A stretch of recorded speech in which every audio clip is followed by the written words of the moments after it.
Today the stock market took a big tumble, causing quite a stir among investors and analysts alike. The Sensex, which is like a scorecard for important Indian companies, dropped by over 1,000 points, marking a significant decline. It went below 81,000 for the first time in weeks, a level it hasn't seen in a while, causing concern among market participants. Various factors, both global and domestic, contributed to this sharp decline.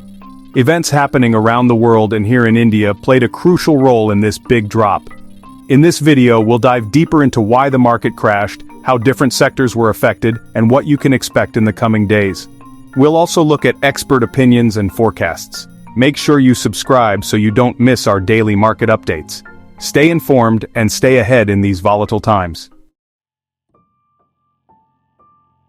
Okay, let's see what happened. The Sensex, that important scorecard we talked about, fell by a whopping 1,064 points and ended the day at 80,684.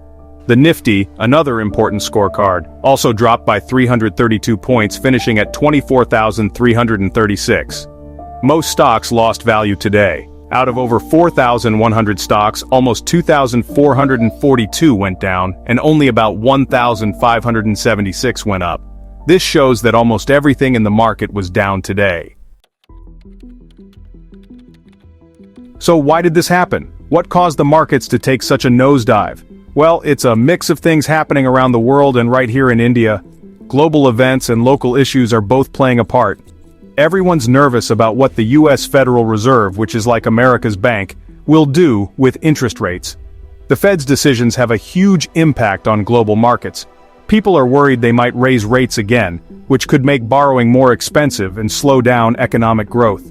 China's economy isn't doing so great, and Europe's markets are also down. China's slowdown affects global trade and investor confidence. This is making everyone a little scared. Investors are pulling out their money, leading to a sell-off. Here in India, the rupee, our money, is at its lowest value ever compared to the US dollar. This devaluation is troubling for our economy. This makes things we buy from other countries more expensive. Imported goods are costing more, affecting everyday consumers. Also, India is buying a lot more from other countries than it's selling, which is a problem. Our trade deficit is widening, putting more pressure on the economy. And to top it all off, important parts of our market, like banks, energy, and metal companies, all lost a lot of value today. These sectors are crucial for economic stability, and their decline is a major concern. Even though most of the market was down, some companies did okay. Big companies like Bharti Airtel, JSW Steel, HDFC Bank, and Reliance Industries lost value, showing how widespread the drop was. Shriram Finance, Grasim Industries, and Hero MotoCorp also lost a lot. But guess what? Cipla and ITC actually went up. This just shows that even when the market is down, some individual companies can still do well. So what's next for investors in these uncertain times?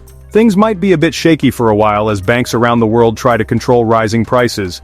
Inflation is a major concern, and central banks are taking various measures to tackle it. What the US, Japan, and England's banks decide to do will be really important. Their policies will have a significant impact on global markets and investor confidence. Right now, it's best to be careful because things are uncertain. Consulting with financial advisors and staying informed can help navigate these turbulent times. It might be a good idea to look at companies that sell things people always need, like medicine and everyday groceries. These sectors tend to be more resilient during economic downturns, because those companies usually do okay even when the economy isn't doing great.